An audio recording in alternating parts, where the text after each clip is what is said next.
মাগরিবের নামাজের পরে হাসবুনাল্লাহু নি'মাল ওয়াকিল এই দোয়াটা যদি 33 বার করে পাঠ করতে পারে, আল্লাহ পাক নগদে তাকে 4টা পুরস্কার দান করে দেয়। যেরকম সুবহানাল্লাহ।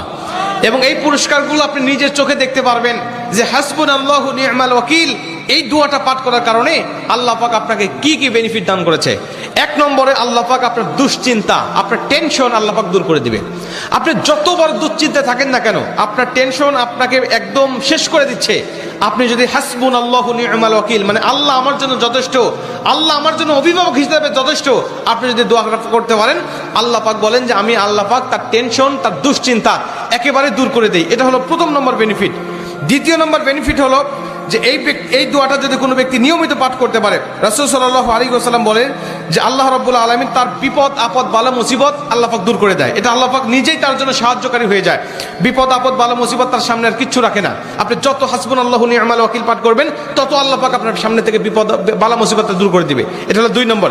3 নম্বরে নবীজি সাল্লাল্লাহু আলাইহি ওয়াসাল্লাম বলছেন, যে ব্যক্তি হাসবুনাল্লাহু নি'মাল ওয়াকিল বেশি বেশি পাঠ করবে, আল্লাহ রাব্বুল আলামিন সে যদি কারোর দ্বারা জুলুম শিকার হয়ে থাকে, সে মাজলুম, তার উপরে কেউ জুলুম করেছে, তার উপরে কেউ কষ্ট দিয়েছে, তাকে এই কষ্টটা সে পেয়ে আল্লাহ পাকের কাছে হাসবুনাল্লাহু নি'মাল ওয়াকিল পাঠ করেছে, আল্লাহ পাক বলেন নিজেই আমি ওই মাজলুমের পক্ষে হয়ে যাই, জালেমের বিপক্ষে আমি আল্লাহ নিজের অবস্থানটা দাঁড় করা দেই। যেরকম সুবহানাল্লাহ। ভাই, আল্লাহ যদি আপনার পক্ষে দাঁড়ায় যায়, আপনার কিছু লাগে? আল্লাহ যদি আপনার জন্য সাহায্যকারী হয়ে যায়, আর কিছু লাগে? আপনাকে কোন জালিম আপনার উপর জুলুম করছে, আপনি হয়তো বা সেই জালিমের কাছে আপনি কিচ্ছু না, একেবারে তুচ্ছ, কিন্তু আল্লাহ তো তার থেকে অনেক বেশি শক্তিশালী। আল্লাহ পাক বলে যে আমি তখন ওই মাজলুমের পক্ষে দাঁড়া যাই, ওই জালিমের বিপক্ষে দাঁড়া যাই, আমি আল্লাহ আমার নিজের মতো করে আমি তখন বিচারটা শুরু করে দেই। যেরকম সুবহানাল্লাহ।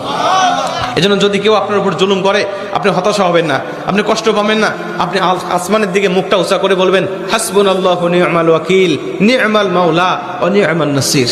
আপনি এই দোয়াটুকু শুধু পাঠ করবেন, দেখবেন যে আল্লাহ পাক আপনার সব হতাশা, সব দুশ্চিন্তা, সব টেনশন আল্লাহ পাক মুহূর্তের মধ্যেই আল্লাহ পাক আপনার দূর করে দিয়েছে। যেরকম সুবহানাল্লাহ। এবং 4 নম্বরে রাসূল সাল্লাল্লাহু আলাইহি ওয়াসাল্লাম বলছেন যে তাকে আল্লাহ পাক দুনিয়া এবং আখিরাতের কল্যাণগুলো আল্লাহ পাক তাকে দান করে দেয়। দুনিয়াতে যত কল্যাণ, যত খারাপই আছে এগুলো দূর করে দেয়, কল্যাণগুলো আল্লাহ পাক দান করে দেয়। আবার আখিরাতের যত কল্যাণ লাগবে আপনার সব কল্যাণগুলো আল্লাহ পাক আপনাকে দান করে দিবে।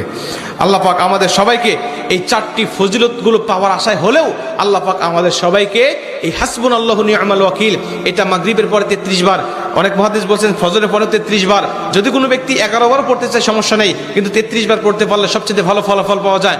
আপনারা অধিকাংশ 33-এর অধিক পড়লেও কোনো সমস্যা নেই। এক কথায় যে ব্যক্তি হাসবুনাল্লাহু নি'মাল ওয়াকিল বেশি বেশি পাঠ করবে, আল্লাহ পাক তাকেই এই ফজিলতগুলো দান করবে। যেরকম সুবহানাল্লাহ। যতগুলো আমলের কথা বলা হয়েছে আল্লাহ পাক আমাকে সহ সবাইকে